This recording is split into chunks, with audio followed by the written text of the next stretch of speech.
And, of course, we're talking about the Israelite kings of the houses of Judah, Zerah and Pharez. Well, absolutely. We're talking about the dispersion of Israel. Right. And Paul knew that the nations that he went to were all dispersed Israelites. Yes.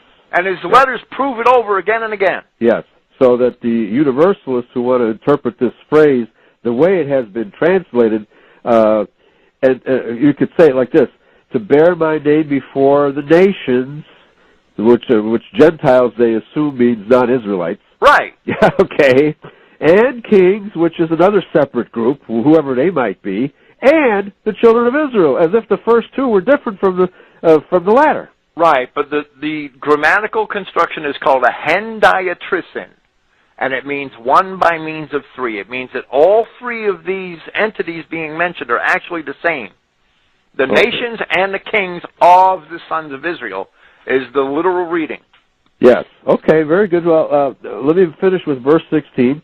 For I will show him how great things he must suffer for my name's sake. So for the Paul bashers, these two verses, 15 and 16, are very succinctly declaring that Paul is a chosen vessel. Absolutely. The Paul bashers are doing us a great disservice. Yes. Because these verses not only do that, they prove that Christianity is for only the lost sheep of the house of Israel. Right, because of the bad translation, the universalists have chosen to universalize it, and the Paul bashers agree with them, not understanding the grammar here.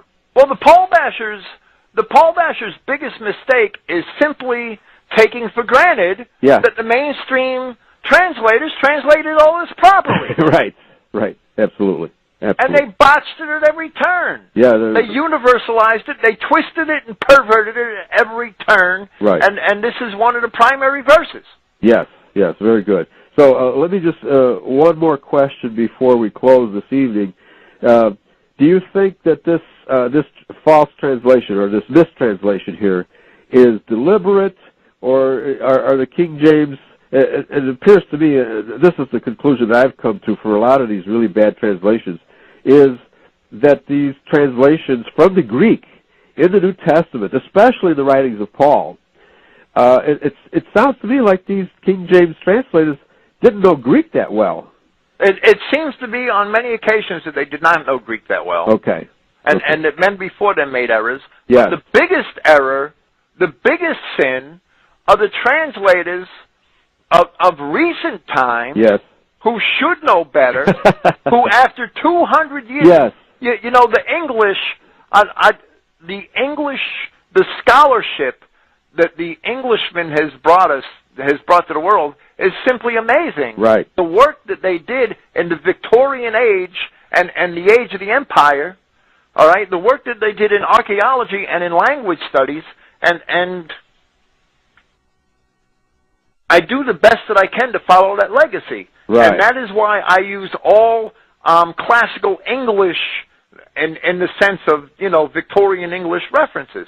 Yes. That's why I use the Liddell and Scott lexicon. Right. I don't use any of the modern trash because a lot of that's watered down and politically corrected. Right. That's why I read the Loeb Library Greek classics, because they were all translated in like the 1920s and 30s at the peak of English scholarship. Okay. Most of them were translated by English scholars. Right. And so we can also detect in the New Testament a lot of Catholic influence as well. Okay? Right, and in the 1600s, when the translators did translate, if indeed they knew any Greek, they had to know some, right? Right. They had to universalize. They had to accept universalized interpretations. Yes. Because they knew they belonged in Christianity, but they did not know how. Right. They did not have the archaeology and the Greek scholarship and the scholarship in the classics that later generations had. Yeah, they did not understand that they were Israelites, and the Jews were making the claim that they were Israel, and so then who are we? Right. It's probably what they were thinking. They just took for granted the Jewish definitions of a lot of terms, like Gentiles. Right. But Jerome, when he translated the Vulgate, you know, there are other words besides gentilis that he could have used. Okay.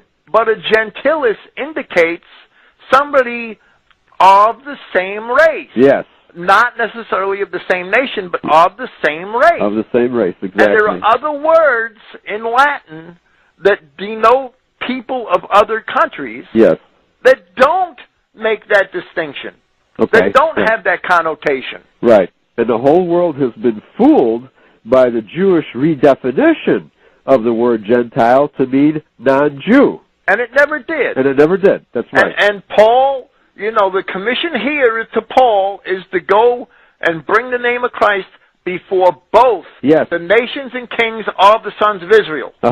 Right. And Paul's epistles prove over and over again, and he does it to the Romans, and he does it to the Corinthians, that they are the dispersed children of Israel. Right. So and if Paul was going to pervert Christianity, we'd have an epistle of Paul to the Ethiopians, an epistle of Paul to the Egyptians, an epistle of Paul to the Hutus and the Tutsis. Right. We don't have that. There's no epistle of Paul to the Arabs. There's no epistle of Paul to the Babylonians. Exactly. There's no epistle of Paul to the Edomites. Yeah, right. Paul could have very easily perverted Christianity. Right. And the Paul bashers are just idiots for not seeing that. And of course, in other books, Paul definitely says that the Edomites are vessels fit for destruction. Of destruction, yes. right. He does not include them among the Israelites. And he doesn't include any nation that's non-Israelite. Right. Every one of those people Paul wrote an epistle to were dispersed Israelites. Right, right. And he excludes the descendants of Ishmael, which is your today's Arabs, right? Absolutely. He excludes them, explicitly excludes them. Right. So if you thoroughly understand the writings of Paul, and obviously this is one of the verses in verse 15 here, that can be universalized because of the way it's translated. And if it's translated correctly, it's absolutely not universal. That's right. Yeah, very good. It's exclusive. Yes. Okay. That's why I wanted to discuss these last two verses in detail. Thank you, William Fink. We are making mincemeat of the universalist interpretation of the Holy Scriptures, especially the New Testament. I love this stuff. All right? So thanks for joining me on this edition of Yahweh's Covenant People.